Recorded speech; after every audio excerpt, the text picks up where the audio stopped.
Hello everyone, welcome to our channel Clear Pharma. आज हम देखेंगे एड्रेनर्जिक सिस्टम के बारे में। आज देखेंगे कि कैसे एड्रेनलिन का सिंथेसिस होता है, कैसे वो रिलीज हो रहा है, फिर उसका अपटेक हो रहा है वापस न्यूरॉन में, फिर लास्ट में कैसे वो मेटाबोलाइज होकर हमारी बॉडी से एक्सक्रीट होता है। तो सबसे पहले इसको एड्रेनर्जिक सिस्टम क्यों कहा जाता है, तो हमें देखना होगा कि जो भी रिसेप्टर होते हैं इस एड्रेनर्जिक सिस्टम पे, वो सारे रिसेप्टर एड्रेनलिन के लिए बहुत ही ज्यादा सेंसिटिव होते हैं। बट आप अगर बुक में देखेंगे तो हर जगह लिखा होगा ब्रैकेट में more specific to norepinephrine या नॉर एड्रेनलिन। ठीक है, तो इसका रीजन ये रहता है जो हमारा एड्रेनलिन है वो एड्रेनल ग्लैंड से रिलीज होता है और जाके सर्कुलेशन के थ्रू हमारे ऑल पार्ट्स में जाता है बॉडी में। बट हम जब एड्रेनर्जिक सिस्टम की बात कर रहे हैं तो हमें पता है कि न्यूरॉन के स्ट्रक्चर के बारे में बात कर रहे हैं, हमारा नर्वस सिस्टम के बारे में बात कर रहे हैं। और जो न्यूरॉन है वहां से नॉर एपिनेफ्रिन या नॉर एड्रेनलिन रिलीज होता है। ठीक है, तो न्यूरॉन में सिंथेसाइज होता है हमारा नॉर एपिनेफ्रिन और वही वहां से रिलीज होकर कंडक्शन में हेल्प करता है हमारे न्यूरॉन में। तो इसीलिए हर जगह स्पेसिफिकली इस टाइप से लिखा होगा एड्रेनर्जिक सिस्टम, फिर ब्रैकेट में दिया रहता है मोर स्पेसिफिकली नॉर एपिनेफ्रिन या नॉर एड्रेनलिन। उससे पहले आप ये कंफ्यूजन दूर कर ले कि एड्रेनलिन और एपिनेफ्रिन एक होता है, ठीक है, और नॉर एड्रेनलिन नॉर एपिनेफ्रिन एक होता है। जो सब्सटेंस जो केमिकल हमारे एड्रेनल ग्लैंड से रिलीज हो रहा है वो है हमारा एड्रेनलिन, और उसके अलावा ठीक है जो हमारा न्यूरॉन से रिलीज हो रहा है वो है हमारा नॉर एपिनेफ्रिन या नॉर एड्रेनलिन। ठीक है, इसके अलावा जो भी केमिकल मैसेंजर हमारे एड्रेनल ग्लैंड से रिलीज हो रहे हैं उनको कैटाकोलामाइन कहा जाता है। जैसे एड्रेनलिन हो गया, फिर डोपामीन हो गया, इनको कैटाकोलामीन कहा जाता है। तो कैटाकोलामाइंस क्या होता है? कैटाकोलामाइंस एरोमेटिक अमाइंस है जो हमारे एड्रेनल ग्लैंड से रिलीज हो रहे हैं। ठीक है, तो इनको हम कहते हैं कैटाकोलामाइंस, शॉर्ट में CA से डिनोट किया जाता है कैटाकोलामाइंस को। अब तक हमने देखा कि हमारा जो नॉर एपिनेफ्रिन है वो हमारे न्यूरॉन से रिलीज हो रहे हैं, एक्सेप्ट कहाँ पे रिलीज नहीं होते हैं। ठीक है, कौन से न्यूरॉन से रिलीज नहीं होते हैं? वो है हमारा एक स्वेट ग्लैंड और वैसोडाइलेशन फाइबर, मींस ऐसे फाइबर जो वैसोडाइलेशन में हेल्प करते हैं। उन न्यूरॉन पे नॉर एपिनेफ्रिन नहीं पाए जाते हैं और स्वेट ग्लैंड्स में। तो अगर हमें ये पता चल गया अगर स्वेट ग्लैंड्स और हमारे वैसोडाइलेशन फाइबर में नहीं मिलेगा तो जब एड्रेनर्जिक सिस्टम एक्टिवेट होगा तो क्या होगा? हमारी स्वेटिंग नहीं होगी, क्योंकि हमारे स्वेट ग्लैंड पे रिसेप्टर ही नहीं है तो स्वेटिंग नहीं हो पाएगी। फिर हमारे वैसोडाइलेशन पे रिसेप्टर नहीं है तो हमारा वैसोडाइलेशन भी नहीं हो पाएगा। तो हम आगे देखते हैं कि कैसे इनका सिंथेसिस होता है। अब हम देखते हैं कैटाकोलामाइन के हमारी बॉडी में कैसे सिंथेसिस होता है।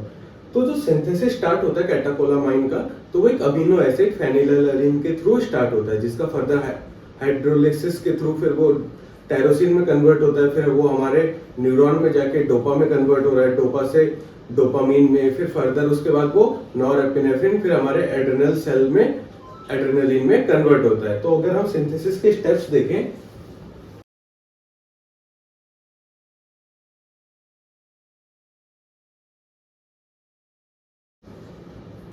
तो ये हमारा सिंथेसिस का प्रोसेस हो गया।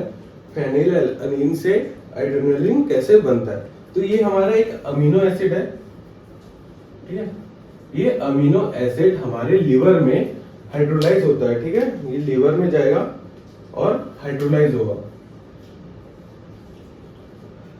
ये हाइड्रोलाइज होके हमारे लिवर से क्या करता है? ये टायरोसिन बन गया। अब टायरोसिन सीधा उठ के हमारे न्यूरॉन तक जाएगा, ठीक है।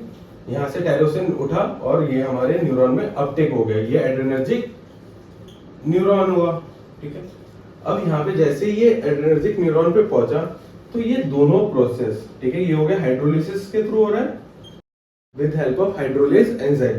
तो यहाँ पे भी हाइड्रोलेज एंजाइम होगा, हाइड्रोलेज, सेम यहाँ पे भी हाइड्रोलेज। इसके बाद ये डोपा में जब कन्वर्ट हुआ तो ये डी कार्बोक्सिलेज एंजाइम के थ्रू डी कार्बोक्सिलेज एंजाइम के थ्रू इसका ये डोपा डोपामीन में कन्वर्ट होता है, ठीक है। ये प्रोसेस कहां पे हो रहा है? हमारे ये न्यूरॉन के साइटोप्लाज्म में, ठीक है। ये एडीआर का जो न्यूरॉन है, एड्रेनलिन का न्यूरॉन के साइटोप्लाज्म में।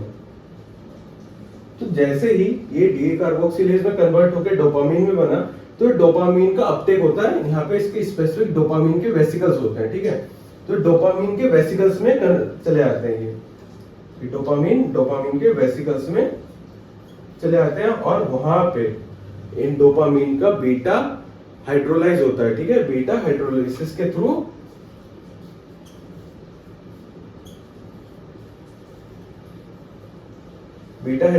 थ्रू डोपामीन नॉरएपिनेफ्रिन में कन्वर्ट होता है।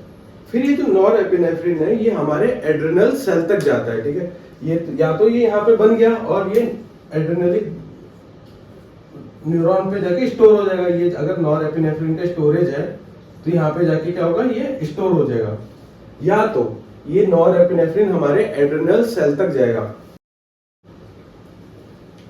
ये नॉरएपिनेफ्रिन हमारे एड्रेनल सेल पे जाएगा और कन्वर्ट होगा एड्रेनलिन में with help of glucocorticoids. High concentration चाहिए होता है ग्लूकोकॉर्टिकॉइड्स का, जहां से वो नॉरएपिनेफ्रिन को एड्रेनलिन में कन्वर्ट कर देता है। तो ये आपका प्रोसेस हो गया कि कैसे सिंथेसिस होता है हमारा फेनिलएलनिन से, जो एक अमीनो एसिड है, टू एड्रेनलिन एंड नॉरएपिनेफ्रिन। तो इसको आप नोट कर लीजिए। अगर इसका केमिकल स्ट्रक्चर भी आप देखना चाहते हैं कि कैसा होता है तो मैं वहां पे नोट कर देता हूँ, ठीक है। आप इसको नोट कर लेना केमिकल स्ट्रक्चर, बट बेसिक आपका यही है कि कैसे सिंथेसिस हो रहा है। फेनिलएलनिन से हमारा टायरोसिन में कन्वर्ट हुआ with help of hydrolase enzyme. फिर फर्दर हमारा डोपा में कन्वर्ट हो रहा है विद हेल्प ऑफ हाइड्रोलाइज। फिर डोपा डीकार्बोक्सिलेज के थ्रू डोपामीन में कन्वर्ट होगा और डोपामीन का बीटा हाइड्रोलिसिस के थ्रू नॉरएपिनेफ्रिन में। फिर ये नॉरएपिनेफ्रिन से एड्रेनल सेल में जाता है और वहां से एड्रेनलिन में कन्वर्ट होता है with help of N methyl transferase. तो डोपामीन से फिर नॉरएपिनेफ्रिन में कन्वर्ट हुआ, फिर नॉरएपिनेफ्रिन से एन मिथाइल ट्रांसफरेज एंजाइम के थ्रू एड्रेनलिन में कन्वर्ट हुआ हमारे एड्रेनल सेल्स में, ठीक है। जो हमारा एड्रेनलिन ग्लैंड है वहां के एड्रेनल सेल्स में ये कन्वर्ट हुआ एन मिथाइल ट्रांसफरेज एंजाइम के थ्रू। तो इसको आप नोट कर लीजिए कि कैसे होता है। मैं वहां पे केमिकल स्ट्रक्चर्स बना देता हूँ हर एक का और सिंथेसिस लिख देता हूँ।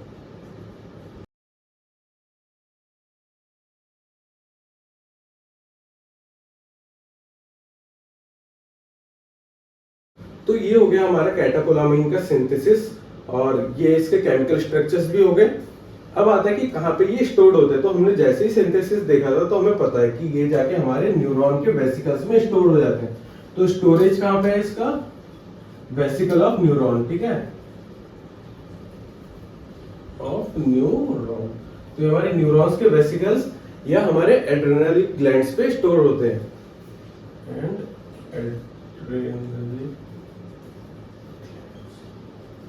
तो ये इसका स्टोरेज हो गया। अब आता है कि ये सिंथेसाइज भी हो गया, ये यहाँ पे स्टोर भी हो गया। तो अब ये कैसे रिलीज होगा, तो इसका रिलीज होता है बाय हेल्प ऑफ एंडोसाइटोसिस। तो ये हो गया इसका रिलीज कैसे होता है, एंडोसाइटोसिस पे।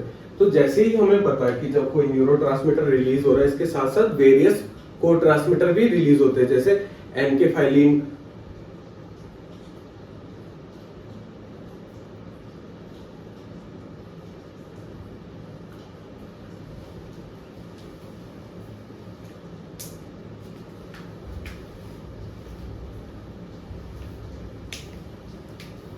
ठीक है। तो ये हो रहा है रिलीज बाय एंडोसाइटोसिस। तो हमें ऑलरेडी पता है कि एंडोसाइटोसिस क्या होता है।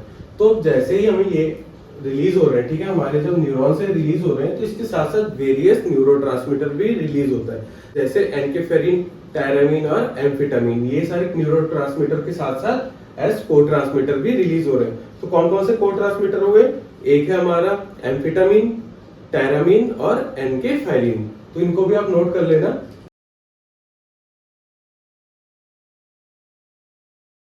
मेजरली एनेफाइलिन ही मोस्ट कॉमन को ट्रांसमीटर है। इसके अलावा जो एम्फेटामिन और टायरामिन है ये सिंपैथोमिमेटिक अमाइंस है, ठीक है, ये सिंपैथोमिमेटिक अमाइंस है,